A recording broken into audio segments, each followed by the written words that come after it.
ಓಂ ಸುಖ ವಿಶಿಷ್ಟಾಭಿಧಾನ ದೇವಚ ಓಂ ಪ್ರಾಣೋ ಬ್ರಹ್ಮ ಕಂ ಬ್ರಹ್ಮ ಖಂ ಬ್ರಹ್ಮ ವಿಜ್ಞಾನಮಾನಂದಂ ಬ್ರಹ್ಮ ಆನಂದೋ ಬ್ರಹ್ಮೇತಿ ವಿಜಾನಾತ್ ಆನಂದಾಧ್ಯೇವ ಖಲ್ವಿಮಾನಿ ಭೂತಾನಿ ಜಾಯಂತೆ ಲಕ್ಷಣಂ ಪರಮಾನಂದೋ ವಿಷ್ಣೋರೇವ ನ ಸಂಶಯಃ ಅವ್ಯಕ್ತಾದಿ ತೃಣಾಂತಾಸ್ತು ವಿಪ್ರುಡಾನಂದ ಭಾಗಿನಃ. ಇದು 1ನೇ ಅಧ್ಯಾಯದ 2ನೇ ಪಾದದ 15ನೇ ಸೂತ್ರ, ಅಂತರಾಧಿಕರಣ ಮುಂದುವರೆದು. ಅಲ್ಲಿ ಆಚಾರ್ಯರ ಭಾಷ್ಯ ವಾಕ್ಯದಲ್ಲಿರುವಂತಹ 3 ಉಪನಿಷತ್ತುಗಳನ್ನು ನೋಡಿದ್ದೀವಿ, ಛಾಂದೋಗ್ಯ ಮತ್ತೆ ಬೃಹದಾರಣ್ಯಕ ಹಾಗೆ ತೈತರೀಯ. ಅಲ್ಲಿ ಆಚಾರ್ಯ ಹೇಳ್ತಾರೆ ಇತ್ಯಾದೇಹೇ ತಸ್ಯೈವ ಹಿ ತಲ್ಲಕ್ಷಣ. ಸೂತ್ರ ಏನ್ ಹೇಳ್ತದೆ ಅಂದ್ರೆ ಸುಖ ವಿಶಿಷ್ಟ ಅಭಿಧಾನದೇವಚ, ಇಲ್ಲಿ ಪ್ರತಿಪಾದಿತನಾದವನು ಅಗ್ನಿಯೋ ಮತ್ತೆ ಯಾರೋ ಅಂತ ಸಂಶಯ ಇದೆಯಲ್ಲ, ಅಗ್ನಿ ಅಂತಾನೆ ತಿಳ್ಕೊಳ್ಳಿ. ಅಗ್ನಿ ಇಲ್ಲಿ ಪ್ರತಿಪಾದಿತ ಅಲ್ಲ, ವಿಷ್ಣುವೇ ಪ್ರತಿಪಾದಿತ, ಅದನ್ನು ದೃಢ ಮಾಡ್ಕೊಳ್ಳಿ. ಯಾಕೆ ಅಂದ್ರೆ ಸುಖ ವಿಶಿಷ್ಟ ಅಭಿಧಾನಾತ್ ಏವ, ಸುಖ ವಿಶಿಷ್ಟನಾದ ಒಂದು ತತ್ವದ ವರ್ಣನೆ ಇಲ್ಲಿದೆ. ಸುಖದಿಂದ ಕೂಡಿದ ಸುಖ ವಿಶಿಷ್ಟವಾದಂತಹ ಒಂದು ತತ್ವದ ವರ್ಣನೆ ಇಲ್ಲಿದೆ. ಅದರಿಂದ ನೀವು ಬೇರೆ ಯಾವುದನ್ನು ಕೂಡ ಇಟ್ಕೊಳ್ಬಾರ್ದು. ಇಲ್ಲಿ ಅಗ್ನಿ ಸುಖ ವಿಶಿಷ್ಟ ಅಲ್ಲ, ಭಗವಂತನಂತ ಸುಖ ವಿಶಿಷ್ಟ ಅಲ್ಲ, ಅವನು ಸಾಮಾನ್ಯತಃ ಸುಖ ವಿಶಿಷ್ಟ ಅಷ್ಟೇ. ಆದ್ರಿಂದ ಪರಮಾತ್ಮನೇ ಇಟ್ಕೊಳ್ಬೇಕು. ಪರಮಾತ್ಮ ಸುಖ ವಿಶಿಷ್ಟ ಅಂತ ಅನ್ನೋದಕ್ಕೆ ಪ್ರಾಣೋ ಬ್ರಹ್ಮ ಕಂ ಬ್ರಹ್ಮ ಛಾಂದೋಗ್ಯದ ಮಾತು ಒಂದು ಉದಾಹರಣೆ. ಹಾಗೆ ವಿಜ್ಞಾನಮಾನಂದಂ ಬ್ರಹ್ಮ ಅಂತ ಬೃಹದಾರಣ್ಯಕದಲ್ಲಿ ಒಂದಿದೆ. ಆನಂದೋ ಬ್ರಹ್ಮೇತಿ ವಿಜಾನಾತ್ ಆನಂದಾಧ್ಯೇವ ಖಲ್ವಿಮಾನಿ ಭೂತಾನಿ ಜಾಯಂತೆ ಅಂತ ತೈತರೀಯ ಉಪನಿಷತ್ತಿನಲ್ಲಿ ಒಂದಿದೆ. ಇತ್ಯಾದೇಹೆ, ಈ ಎಲ್ಲ 3 ವೇದವಾಕ್ಯಗಳಿಂದ ತಸ್ಯೈವ ಅಂದ್ರೆ ಪರಬ್ರಹ್ಮಣ ಏವ ಹಿ ತಲ್ಲಕ್ಷಣಂ. ಚಕ್ಷುರಂತಸ್ಥತ್ವ ಇತ್ಯಾದಿ ಏನಿವೆ ಅಲ್ಲ, ಅವು ಎಲ್ಲವೂ ಕೂಡ ಪರಬ್ರಹ್ಮನ ಲಕ್ಷಣಗಳೇ ಆಗಿವೆ. ಚಕ್ಷುರಂತಸ್ಥನಾದವನು ಅಗ್ನಿಯೋ ವಿಷ್ಣುವೋ ಅಂತ ನಾವೀಗ ಚರ್ಚೆ ಮಾಡ್ತಾ ಕೂತಿದ್ದೇವೆ. ಅದನ್ನ ನೀವೀಗ ವಿಷ್ಣು ಅಂತಾನೆ ತೀರ್ಮಾನ ಮಾಡಬೇಕು. ಯಾಕೆಂದ್ರೆ ಅಲ್ಲೇ ಮುಂದೆ ಸುಖ ವಿಶಿಷ್ಟನಾದ ಭಗವಂತನ ವರ್ಣನೆ ಇದೆ, ಮುಂದೆ ಹಿಂದೆ ಇತ್ಯಾದಿಗಳ ಕಡೆ ಸರಿಯಾಗಿ ಗಮನಿಸಿದರೆ. ಆದ್ದರಿಂದ ಇಲ್ಲಿ ಇದು ವಿಷ್ಣುವಿಂದೇ ಲಕ್ಷಣ ಆಗ್ತದೆ. ಇದು ನಾವು ನಿತ್ಯಾನುಸಂಧಾನದಲ್ಲಿ ಹೇಳಬಹುದಾದಂತಹ ಒಂದು ಶ್ಲೋಕವನ್ನ ಬ್ರಹ್ಮವೈವರ್ತ ಪುರಾಣದಲ್ಲಿ ಬಂದದನ್ನ ಆಚಾರ್ಯ ಕೋಟ್ ಮಾಡ್ತಾರೆ. ಅದರದ್ದು ಅರ್ಥ ಈಗಲೇ ಹೇಳಿಬಿಡ್ತೇನೆ, ಮುಂದೆ ತತ್ವ ಪ್ರಕಾಶಕ ನೋಡೋಣ. ಪರಮಾನಂದ, ಅತ್ಯಂತ ವಿಶಿಷ್ಟವಾದ ಆನಂದ ಯಾರ್ದು? ವಿಷ್ಣುವಿಂದೇ ಲಕ್ಷಣ. ಅವ್ಯಕ್ತಾದಿ ತೃಣಾಂತಾಸ್ತು, ಮತ್ತೆ ಪರಮಾತ್ಮನ ಹೊರತುಪಡಿಸಿ ಮುಂದೆ ಅವ್ಯಕ್ತ ಅಂದ್ರೆ ಲಕ್ಷ್ಮೀದೇವಿ, ಅಲ್ಲಿಂದ ಪ್ರಾರಂಭಿಸಿ ಬ್ರಹ್ಮಾದಿ ಜೀವಗಳು, ಋಷಿಗಳು, ಪಿತೃಗಳು, ಚಕ್ರವರ್ತಿಗಳು, ಮನುಷ್ಯರಲ್ಲೇ ಮನುಷ್ಯ ಆದ್ಮೇಲೆ ಕೊನೆಗೆ ನಾವು ಈಗಾಗಲೇ ಹಿಂದೆ ಭಾಗವತ ತಾತ್ಪರ್ಯದಲ್ಲಿ ಒಂದ್ ಕಡೆ ನೋಡಿದ್ದೀವಿ. ಮನುಷ್ಯರಲ್ಲಿ ಒಂದು ಬ್ರಾಹ್ಮಣ, ಕ್ಷತ್ರಿಯ, ವೈಶ್ಯ, ಶೂದ್ರ ಅಂತ ಹೇಳಿ ಸ್ವರೂಪಕ್ಕೆ ಸಂಬಂಧಪಟ್ಟ ಒಂದು ವಿಭಾಗ. ಅದು ಶ್ರಮದಮಾದಿ ಸಂಪತ್ತಿಯನ್ನು ಅವಲಂಬಿಸಿದ್ದು, ವೃತ್ತಿಯನ್ನು ಅವಲಂಬಿಸಿದ್ದು ಅಲ್ಲ ಆ ಮುಕ್ತಿಯಲ್ಲಿ. ಅದಾದ್ಮೇಲೆ ಮನುಷ್ಯ ಜೀವರು, ಅದಾದ್ಮೇಲೆ ಜಂಗಮ ಜೀವರು, ಅದಾದ್ಮೇಲೆ ಸ್ಥಾವರ ಜೀವ. ಇಷ್ಟಿರೋದು ಮೂಲ ಜೀವ ಸ್ವರೂಪದಲ್ಲಿ. ಅಲ್ಲಿ ತೃಣ ಅಂತ ಹೇಳಿದ್ದೇನಿದೆ, ತೃಣಜೀವ ಅಂತಂತಾರಲ್ಲ. ತೃಣಜೀವ ಅನ್ನೋದು ಮೂಲತಃ ಸಂಸ್ಕೃತ ಶಬ್ದ. ಅದೇ ಮ್ಯಾನ್ ಆಫ್ ಸ್ಟ್ರಾ, ಹುಲುಮಾನವ ಅಂತೇಳಿ ಸಂಸ್ಕೃತದಲ್ಲಿ, ಕನ್ನಡದಲ್ಲಿ man of straw, we are men of straw ಅಂತ ಇಂಗ್ಲಿಷ್ ನಲ್ಲಿ ಬಂದಿರುವುದು ಕೂಡ ಇದೆ.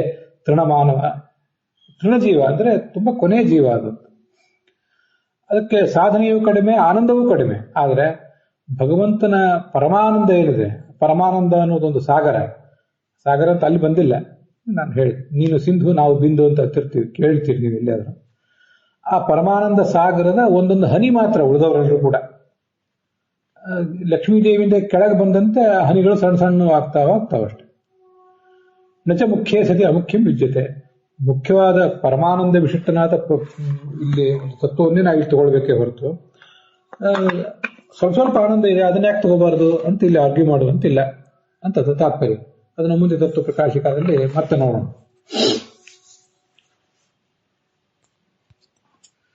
ಈ 3 ಉಪನಿಷತ್ತುಗಳಿಂದ ಆಚಾರ ಶ್ಲೋಕಗಳನ್ನು ಕೋಟ್ ಮಾಡಿದಾರಲ್ಲ, ಅದು ಪ್ರಾಣೋ ಬ್ರಹ್ಮ ಕಂ ಬ್ರಹ್ಮ ಖಂ ಬ್ರಹ್ಮ ಅನ್ನೋದು ಛಾಂದೋಗ್ಯ ಉಪನಿಷತ್ತಿನ 4ನೇ ಅಧ್ಯಾಯದಲ್ಲಿ ಬರುವಂಥದ್ದು.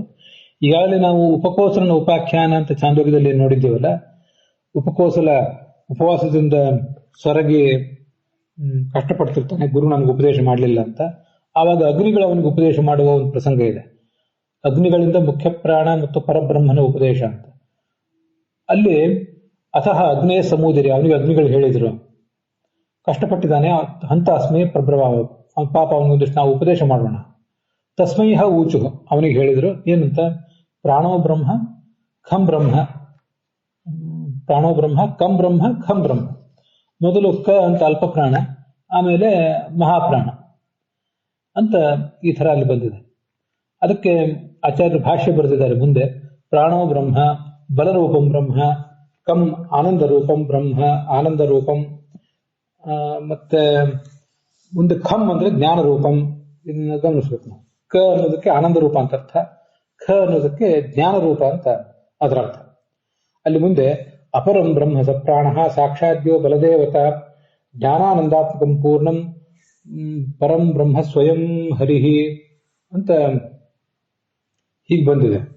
ಅದು ಒಂದ್ಯಾವುದೋ ಪುರಾಣ ವಾಕ್ಯವನ್ನ ಅಲ್ಲಿ ಆಚಾರ್ಯ ಕೋಟ್ ಮಾಡಿದ್ದಾರೆ.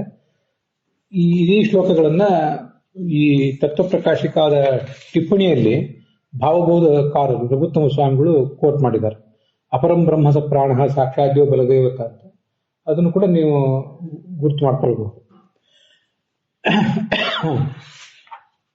ಅದಕ್ಕೂ ಮುಂದೆ ಅರ್ಥ ಹೇಳ್ತೇನೆ ಅಂತ. ಈಗ ಛಾಂದೋಗ್ಯ ಉಪನಿಷತ್ನಲ್ಲಿ ಬಂದಿರುವಂತಹ ವಿಚಾರ ಆಯ್ತು. ಅದಕ್ಕೇನರ್ಥ, ಈ ಬಲದೇವತೆ ಆದ ಮುಖ್ಯ ಪ್ರಾಣ ಏನಿದ್ದಾನಲ್ಲ ಅವನು ಅಪರ ಬ್ರಹ್ಮ.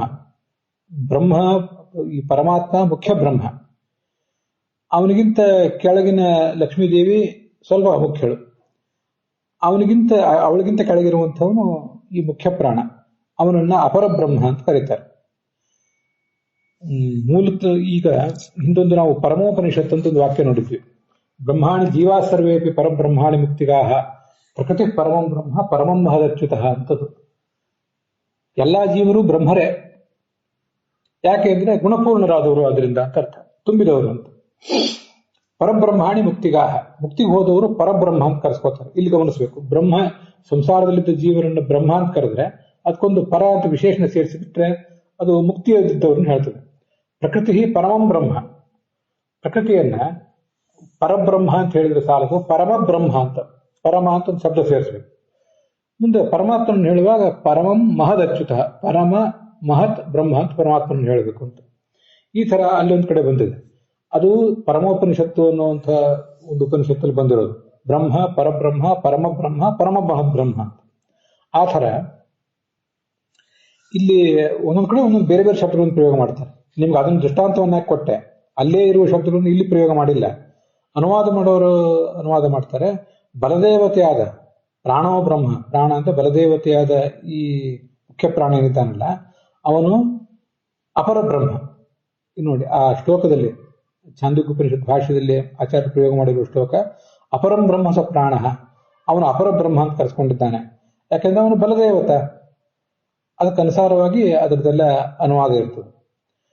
ಇನ್ನ ಜ್ಞಾನಾನಂದಾತ್ಮಕಂ ಪೂರ್ಣಂ ಪರಬ್ರಹ್ಮ ಸ್ವಯಂ ಹರಿ.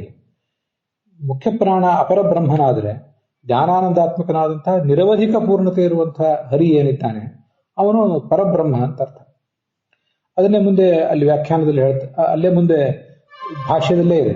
ನೈಜಾನಂದ ಬಲೋದ್ರೇಕ ಕಮಿತ್ಯುಕ್ತೋ ಮನೀಷಿಭಿ. ನಮಗೆ ಕೋಶದಲ್ಲಿ ಎಲ್ಲವೂ ಕೂಡ ಇದು ಕಾಣಬಹುದು.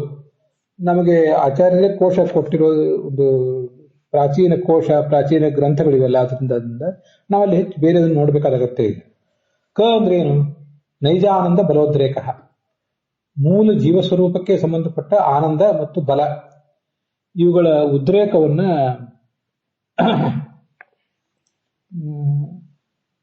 ಕ ಅಂತ ಹೀಗೆ ಹೇಳ್ತಾರೆ. ಬಲಜ್ಞಾನ ಸಮಾಹಾರ ಪೂರ್ಣ ಖಮಿತಿ ಶಬ್ದಿತಃ. ಸ್ವತಂತ್ರವಾದ ಆನಂದ ಬಲ ಅತಿಶಯ ಸ್ವರೂಪವನ್ನು ಕ ಅಂತನೂ, ಸ್ವತಂತ್ರವಾದ ಬಲಜ್ಞಾನ ಸಮುದಾಯವನ್ನು ಖ ಅಂತನೂ ಹೀಗೆ ಹೇಳ್ತಾರೆ. ನೋಡಿ ಅಲ್ಲಿ ಎರಡರಲ್ಲೂ ಕೂಡ ಬಲ ಅನ್ನೋದು ಇದ್ದೇ ಇದೆ, ಕ ಮತ್ತು ಖದಲ್ಲಿ. ಕದಲ್ಲಿ ಅಂದ್ರೆ ಅಲ್ಪಪ್ರಾಣ ಕದಲ್ಲಿ ಆನಂದ ಇದೆ, ಮಹಾಪ್ರಾಣ ಖದಲ್ಲಿ ಜ್ಞಾನ ಇದೆ. ಇಷ್ಟೇ ವ್ಯತ್ಯಾಸ. ಬಲಜ್ಞಾನ ಸಮಾಹಾರ ಪೂರ್ಣ ಖಮಿತಿ ಶಬ್ದಿತಃ. ತದಾತ್ಮಕ ಪರೋ ಬ್ರಹ್ಮ ವಿಷ್ಣುರಾಕಾಶ ಇತಿ ಕೀರ್ತಿತಃ. ಇಂಥ ಆನಂದ ಬಲ ಜ್ಞಾನ ಸ್ವರೂಪನಾದ ವಿಷ್ಣು ಅವನಿಗೆ ಆಕಾಶ ಅಂತ ವರ್ಣನೆ ಮಾಡ್ತಾನೆ. ಆಕಾಶ ಎಂಬ ಶಬ್ದದಿಂದ ಅವನಿಗೆ ವರ್ಣನೆ ಇದೆ. ಆಕಾಶ ಅಂದರೆ ಪ್ರಕಾಶಿಸುವವನು ಅಂತ ಹೀಗೆ ಅದರ ಅರ್ಥ.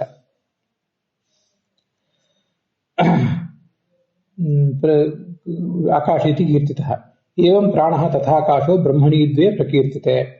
ಹೀಗೆ ಇಬ್ಬರು ಬ್ರಹ್ಮರು, ಒಂದು ಅಪರ ಬ್ರಹ್ಮ ಮುಖ್ಯ ಪ್ರಾಣ, ಮತ್ತೊಂದು ಪರಬ್ರಹ್ಮ ಅಂತ ಪರಿಗಣಿತರಾಗಿದ್ದಾರೆ. ಲಕ್ಷ್ಮೀದೇವಿಯನ್ನು ನಾವು ನಡುವೆನೇ ತಗೊಳ್ಬೇಕು. ಬೃಹದಾರಣ್ಯಕದಲ್ಲಿ ಒಂದು ಭಾಷ್ಯದಲ್ಲಿ ಒಂದು ಮಾತಿದೆ. ಇದೆಲ್ಲ ಯಾಕೆ ನೀವು ಮುಖ್ಯ ಪ್ರಾಣ ಮತ್ತು ಪರಮಾತ್ಮನ ಇಬ್ಬರನ್ನೇ ಹೇಳ್ತೀರಿ ಅಂದ್ರೆ, ಪರಮಾತ್ಮನ ಹೇಳಿದಾಗ ಲಕ್ಷ್ಮೀದೇವಿಯನ್ನು ಹೇಳಿದಂತೆನೆ. ಅವಳು ಅತ್ಯಂತರಂಗ ಭಗವಂತನಿಗಾದ್ರಿಂದ ನಹರೇ ಪೃಥಕ್ ಉಚ್ಯತೆ. ಅವಳನ್ನ ಪೃಥಕ್ಕಾಗಿ ಪ್ರತ್ಯೇಕವಾಗಿ ನಾವು ಹೇಳುವುದೇ ಇಲ್ಲ ಅಷ್ಟೇ. ಹೇಳದೆ ಹೋದ್ರೂ ಕೂಡ ಅವನು ಹೇಳಿದಂತೆನೆ. ಆದ್ರಿಂದ ಮುಖ್ಯ ಪ್ರಾಣ ಅಪರ ಬ್ರಹ್ಮ ಮತ್ತೆ ಭಗವಂತ ಭಗವತಿ ಇವರಿಬ್ಬರ ಒಂದು ಇವರಿಬ್ರು ಕಪಲ್ ಏನಿದ್ದಾರೆ ಇವರು ಪರಬ್ರಹ್ಮ. ಅವರಿಬ್ಬರನ್ನು ಸೇರಿ ಪರಬ್ರಹ್ಮ ಅಂತ ಹೇಳಿದ್ರೆ ಅಂತ ತಿಳ್ಕೊಳ್ಬೇಕು. ಆದ್ರೆ ಅದರಲ್ಲೇ ಮತ್ತೆ ಅವನು ಹೆಚ್ಚಿನ ಬ್ರಹ್ಮ ಆಗಿದ್ದಾನೆ ಅನ್ನೋದು ನಮಗೆ ತಾನಾಗಿ ತಿಳಿಯುವಂತ ವಿಚಾರ. ಇದು ಆ ಛಾಂದೋಗ್ಯದಲ್ಲಿ ಬಂದಿರುವಂತಹ ವಿಷಯ. ಇನ್ನ ವಿಜ್ಞಾನ ಆನಂದಂ ಬ್ರಹ್ಮ ಅಂತ ಬೃಹದಾರಣ್ಯಕ ಉಪನಿಷತ್ತಿನಲ್ಲಿ ಒಂದ್ ಕಡೆ ಬಂದಿದೆ. ಬೃಹದಾರಣ್ಯಕ ಭಾಷ್ಯದಲ್ಲೇ ಆ ವಿಚಾರ ಭಾಷ್ಯದಲ್ಲಿಯೂ ಹಾಗೆ ಮೂಲತಃ ಉಪನಿಷತ್ತಿನಲ್ಲಿ ಬಂದಿದೆ. ಉಪನಿಷತ್ತಿನಲ್ಲಿ ಬಂದದ್ದನ್ನ ಇಲ್ಲಿ ಕೋಟ್ ಮಾಡ್ತಿದ್ದಾರೆ.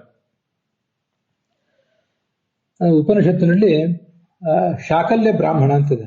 ನೀವಲ್ಲಿ ಮುದ್ರಿತ ಪುಸ್ತಕಗಳಲ್ಲಿ 5ನೇ ಅಧ್ಯಾಯ ಅಂತ ಕೊಟ್ಟಿರ್ತಾರೆ. 5ನೇ ಅಧ್ಯಾಯ 9ನೇ ಬ್ರಾಹ್ಮಣ. ಬ್ರಾಹ್ಮಣ ಅನ್ನೋದು ಅಲ್ಲಿ ವಿಭಾಗ. ಬೇರೆ ಕಡೆ ಸರ್ಗ ಅಧ್ಯಾಯ ಅಂತ ಹೇಗೆ ಹೇಳ್ತಿರ್ತಾರೆ, ಬೃಹದಾರಣ್ಯಕ ಉಪನಿಷತ್ತನ್ನ ಬ್ರಾಹ್ಮಣ ಅಂತ ವಿಭಾಗ ಮಾಡ್ತಿರ್ತಾರೆ ಒಂದೊಂದು ಅಧ್ಯಾಯವನ್ನು ಕೂಡ. ಅಲ್ಲಿ ಅದು 28ನೇ ಮಂತ್ರ ಅಂತ. ಈಗ ನಾವು ನೋಡ್ತಿರುವ ಕೆಲವು ಕನ್ನಡ ಅನುವಾದಗಳಲ್ಲಿ 5ನೇ ಅಧ್ಯಾಯ ಅಂತ ಇರ್ತದೆ, ಕೆಲವು ಕಡೆ 3 ಅಂತ ಇರ್ತದೆ, ಕೆಲವು ಕಡೆ ಸಂಸ್ಕೃತ ಪುಸ್ತಕಗಳಲ್ಲಿ 5 ಅಂತ ಇರ್ತದೆ. ಹಾಗೆ ಯಾಕೆ ಅಂದ್ರೆ, ನಾನು ಹಿಂದೆ ಅನೇಕ ಸರಿ ಹೇಳಿದ್ದೀನಿ, ಮತ್ತೆ ನೆನಪಿರ್ಲಿ, ಉಪನಿಷತ್ತಿನಲ್ಲಿ ಆ ಬೃಹದಾರಣ್ಯಕದಲ್ಲಿ ಒಟ್ಟು 8 ಅಧ್ಯಾಯ. ಅದರಲ್ಲಿ ಮೊದಲ 6 ಅಧ್ಯಾಯಗಳಿಗೆ ಆಚಾರ್ಯ ವ್ಯಾಖ್ಯಾನ ಮಾಡಿಲ್ಲ. ಆಚಾರ್ಯರು ವ್ಯಾಖ್ಯಾನ ಮಾಡಿರುವ 6 ಅಧ್ಯಾಯಗಳ ಪೈಕಿ ಇದು 3ನೇ ಅಧ್ಯಾಯ. ಬೇಸಿಕಲಿ ಅದು 5ನೇ ಅಧ್ಯಾಯ. ಇಷ್ಟು ತಿಳ್ಕೊಂಡ್ರೆ ಸಾಕು. ವಿಜ್ಞಾನವಾನಂದಂ ಬ್ರಹ್ಮ ಅಂತ. ಜಾತ ಏವ ನ ಜಾಯತೆ ಕೋನ್ವೇನಂ ಜನಯೇತ್ ಪುನಃ ವಿಜ್ಞಾನವಾನಂದಂ ಬ್ರಹ್ಮ ರಾತಿರ್ಧಾತು ಪರಾಯಣಂ ತಿಷ್ಠಮಾನಸ್ಯ ತದ್ವಿಧ ಇತಿ ಶಾಕಲ್ಯ ಬ್ರಾಹ್ಮಣಂ ಅಂತ ಅಲ್ಲಿ ಬಂದಿದೆ. ಯಾಜ್ಞವಲ್ಕ್ಯ ಋಷಿಗಳು, ಇದು ಗೊತ್ತಿಲ್ಲ, ಬೃಹದಾರಣ್ಯಕ ಇಡೀ ಬೃಹದಾರಣ್ಯಕ ಉಪನಿಷತ್ತು ಅನ್ನೋದು ಶುಕ್ಲ ಯಜುರ್ವೇದಕ್ಕೆ ಸಂಬಂಧಪಟ್ಟದ್ದು. ಕಾಣ್ವ ಸಂಹಿತ ಅಂತ ಇವತ್ತೇನು ಹೇಳ್ತಾರೆ ಅದಕ್ಕೆ ಸಂಬಂಧಪಟ್ಟದ್ದು. ಯಾಜ್ಞವಲ್ಕ್ಯರೇ ಕಣ್ವ ಸಂಹಿತೆಗೆ ಮೂಲ ಪ್ರತಿಪಾದಕರು, ಅದು ನಮಗೆ ಗೊತ್ತಿರಬೇಕು. ಅವರು ಮತ್ತೆ ಕೆಲವು ವಿದ್ವಾಂಸರ ನಡುವೆ ಪ್ರವಚನ. ಪ್ರಪಂಚದ ಮೂಲ ಕಾರಣ ಈ ಭಗವಂತ ಅಂತ ಹೀಗೆಲ್ಲ ಅಲ್ಲಿ ವರ್ಣನೆ ಬಂದಿದೆ.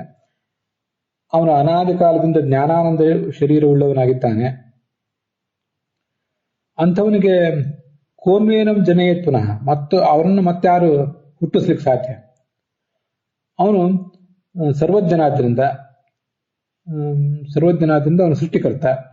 ವಿಜ್ಞಾನಂ ಅಂದ್ರೆ ನಮಗೆ ಬೇಕಾಗಿರುವುದು ವಿಜ್ಞಾನಂ ಆನಂದಂ ಬ್ರಹ್ಮ ಅಂತ. ವಿಜ್ಞಾನ ಅಂದ್ರೆ ಅವನು ಸರ್ವಜ್ಞನಾದ್ರಿಂದ ಸೃಷ್ಟಿಕರ್ತ ಅನ್ನೋದು ಅಲ್ಲಿ ಪ್ರಸಂಗಕ್ಕೆ ಸಂಬಂಧಪಟ್ಟ ಅಂತ ಹೇಳಿದ್ದಾರೆ. ಆನಂದ ಅಂದ್ರೆ ಪೂರ್ಣಾನಂದ ಅಂತ ಅರ್ಥ. ಪೂರ್ಣಾನಂದ ಉಳ್ಳವನಾದ್ರಿಂದ ಅವನು ಸೃಷ್ಟಿ ಮಾಡ್ತಾನೆ. ನಾವೆಲ್ಲ ಆನಂದಕ್ಕಾಗಿ, ಆನಂದ ಪ್ರಾಪ್ತಿಗಾಗಿ ಅಥವಾ ದುಃಖದ ಪರಿಹಾರಕ್ಕಾಗಿ ಏನಾದ್ರು ಕೆಲಸ ಮಾಡೋದು. ಅವನು ಹಾಗಲ್ಲ, ಆನಂದದ ಉದ್ರೇಕದ ಅಭಿವ್ಯಕ್ತಿ ಅವನ ಸೃಷ್ಟಿ ಅಂತ ಹೀಗೆಲ್ಲ ಬಂದಿದೆ. ಮುಂದೆ ರಾತ್ರಿ ಧಾತು ಪರಾಯಣಂ ಅಂತೆಲ್ಲ ಇದೆ. ಯಾರು ನಮಗೆ ಅವನಿಗೆ ಹವಿಸನ್ನು ಕೊಡ್ತಾರೆ, ಅವನಿಗೆ ಅವನ ಅಭೀಷ್ಟಗಳನ್ನು ಕೊಡ್ತಾನೆ ಅಂತ ಅಲ್ಲಿ ಬಂದಿದೆ. ಇಲ್ಲಿ ಕೂಡ ವಿಜ್ಞಾನ ಪರಮಾತ್ಮನನ್ನ ಈಗ ವಿಜ್ಞಾನ ಆನಂದ ಅಂತ ಹೇಳಿದ ಭಾಗ ಇದೆ. ಆನಂದೋ ಬ್ರಹ್ಮೇತಿ ವಿಜಾನಾತ್ ಆನಂದಾಧ್ಯೇವ ಖಲ್ವಿಮಾನಿ ಭೂತಾನಿ ಜಾಯಂತೆ ಯೇನ ಜಾತಾನಿ ಜೀವಂತಿ ಅಂತಿದೆಲ್ಲ ಬಂದಿದೆ. ಇದು ತೈತ್ತಿರೀಯ ಉಪನಿಷತ್ನಲ್ಲಿ ಒಟ್ಟು 3 ವಿಭಾಗಗಳು: ಶಿಕ್ಷಾವಲ್ಲಿ, ಬ್ರಹ್ಮಾನಂದವಲ್ಲಿ, ಮತ್ತೆ ಹಾಗೆ ಭೃಗುವಲ್ಲಿ ಅಂತ. ಆ ಭೃಗುವಲ್ಲಿ ಅಂತ ಅದನ್ನೇ ಕೊಟ್ಟಿದ್ದಲ್ಲಿ 3 ಅಂತ. ಆ ಭೃಗುವಲ್ಲಿಯಲ್ಲಿ ಅದು 3ನೇ ಒಂದು ಯಾವುದೋ ವಾಕ್ಯವೋ ಹೀಗೆ ಎಲ್ಲೋ ಒಂದ್ ಕಡೆ ಬಂದಿರುವಂತಹ ವಿಚಾರ. ಭೃಗು ಅವನು ವಾರುಣಿ. ಅವನು ವರುಣನ ಮಗ. ಅವನು ಅನೇಕ ತರದ ಸಾಧನೆಗಳನ್ನು ಮಾಡಿ ಸಾಧನೆಗಳ ಹಂತಗಳನ್ನು ದಾಟಿ ದಾಟಿ ಆನಂದೋ ಬ್ರಹ್ಮೇತಿ ವಿಜಾನಾತ್, ಪರಮಾತ್ಮನನ್ನೇ ಆನಂದ ಅಂತ ಈಗ ಅವನು ತಿಳ್ಕೊಂಡ ಅಂತ ಹೀಗೆ ಬಂದಿದೆ. ಆನಂದ ಆದ್ಯೇವ ಕಲ್ವಿಮಾನಿ ಭೂತಾನಿ ಜಾಯಂತೆ. ಮುಂದೆ ಅಲ್ಲೇನು ಬಂದಿದೆ ಅಂದ್ರೆ ಆ ಆನಂದನಿಂದಲೇ ಎಲ್ಲ ಭೂತಗಳು ಕೂಡ ಹುಟ್ಟುತ್ತವೆ. ಆನಂದ ನಾಮಕನಾದ ಪರಮಾತ್ಮನಿಂದಲೇ ಎಲ್ಲ ಭೂತಗಳು ಕೂಡ ಹುಟ್ಟುತ್ತವೆ ಅಂತ ಹೀಗೆ ಅಲ್ಲಿ ವರ್ಣನೆ ಬಂದಿದೆ. ಅದನ್ನ ಅನ್ನಮಯ ಪ್ರಕರಣ, ಪ್ರಾಣಮಯ ಪ್ರಕರಣ, ಮನೋಮಯ ಪ್ರಕರಣ ಅಂತ ಇತ್ಯಾದಿ ಪ್ರಸಂಗಗಳಲ್ಲಿ ಅದನ್ನು ನಾವು ಬೇಕಾದ್ರೂ ಗಮನಿಸಬಹುದು. ಅದಕ್ಕಾಗಿ ಆನಂದೋ ಬ್ರಹ್ಮೇತಿ ವಿಜಾನಾತ್, ಪರಮಾತ್ಮನ ಆನಂದ ಅಂತ ನಾವು ತಿಳ್ಕೊಂಡ ಅಂತ ಹೀಗೆ ಅಲ್ಲಿ ಆ ಭಾಗ ಬಂದಿದೆ. ಅದು ಬೃಹದಾರಣ್ಯಕದ ಈ ತೈತರಿಯ ಉಪನಿಷತ್ನಲ್ಲಿ, ತೈತರಿಯ ಉಪನಿಷತ್ತು ಕೃಷ್ಣ ಯಜುರ್ವೇದ, ಈ ಬೃಹದಾರಣ್ಯಕ ಶುಕ್ಲ ಯಜುರ್ವೇದ, ಅಲ್ಲಿ ನಾವು ಈ ಸಂಗತಿಗಳನ್ನೆಲ್ಲವನ್ನು ಕೂಡ ಗಮನಿಸಬಹುದು. ಒಟ್ಟಾರೆ 3 ಉಪನಿಷತ್ತುಗಳನ್ನು ಹೇಳಿದ್ದಾರೆ. ಅಲ್ಲಿ ಪರಮಾತ್ಮನನ್ನ ಆನಂದಮಯ ಅಂತ ವರ್ಣನೆ ಮಾಡಿದ್ದಾರೆ. ಅವೆಲ್ಲ ಈ ಪರಮಾತ್ಮನದೇ ಲಕ್ಷಣಗಳು ಹೊರತು ಇನ್ಯಾರಿಗೂ ಆ ಲಕ್ಷಣಗಳು ಬರುವುದು ಸಾಧ್ಯ ಇಲ್ಲ ಅಂತ ಅದ್ರ ತಾತ್ಪರ್ಯ.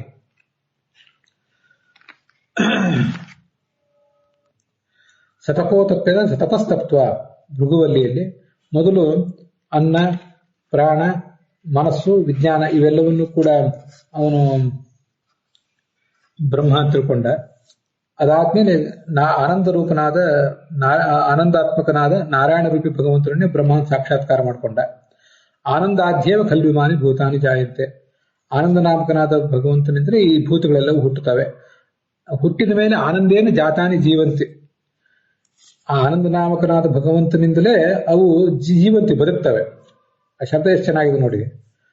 ಆನಂದ ನಾಮಕನಾದ ಭಗವಂತನಿಂದ ಆನಂದದಿಂದ ಬದುಕ್ತವೆ ಅಂತಲೂ ತಿಳ್ಕೋಬಹುದು. ಆನಂದೇನ ಅನ್ನೋದನ್ನ 2 ಸಲ ಆವೃತ್ತಿ ಮಾಡ್ಕೋಬಹುದು. ಅಲ್ಲಿ ಬಂದಿಲ್ಲ, ಆಯ್ತು. ನಾವು ಜೀವನದಲ್ಲಿ ಸುಖ, ಆನಂದ, ದುಃಖ ಎರಡನ್ನೂ ಅನುಭವಿಸ್ತೇವೆ. ಆದರೂ ಒಂದಿಷ್ಟು ಸುಖ ಕಂಡಾಗಲೂ ಭಗವಂತನ ನೆನಪು ಮಾಡ್ಕೊಳ್ಬೇಕು. ಆನಂದಂ ಪ್ರಯಂತಿ ಅಭಿಸಂಬಿಷಂತಿ, ಕೊನೆಗೆ ಅವನನ್ನೇ ಅವರು ತಲುಪ್ತವೆ ಅಂತ ಇದು ಬೃಹದ ಈ ಶೈಷಾ ಭಾರ್ಗವಿ ವಾರುಣಿ ವಿದ್ಯಾ ತೈತರಿ ಉಪನಿಷತ್ತಿನಲ್ಲಿ ಭೃಗುವಲ್ಲಿಯಲ್ಲಿ ಬಂದಿರುವಂತಹ ವಿಚಾರ ಅಂತ ಹೀಗೆ ಅದನ್ನು ನೋಡಬಹುದು. ಅಲ್ಲಿಗೆ ಇವತ್ತಿನ ಈ ಭಾಗ ಸಮಾಪ್ತ ಆಗಿದೆ.